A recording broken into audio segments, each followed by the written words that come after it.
Welcome. I would like to show you a new feature we have for deburring. It is now possible to limit the detection area by height. First, let me show you the UI for it. You can find the two options in the advanced dialog from Surface Paths. You are able to select a start and an end height for the machining area. First, we will create a toolpath without any kind of limits. You are also able to change the reference axis. Let's add this geometry here and let's see what limits we have. None. Let's calculate the file and see the result. We expect that all the edges are detected and machined. The next toolpath will have its y-axis limited between -10 and 70. We have the same geometry and the start and end values.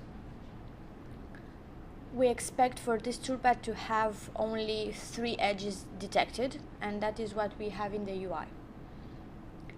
The next toolpath would have its y-axis as reference axis and it would be limited. We have the same geometry but different values.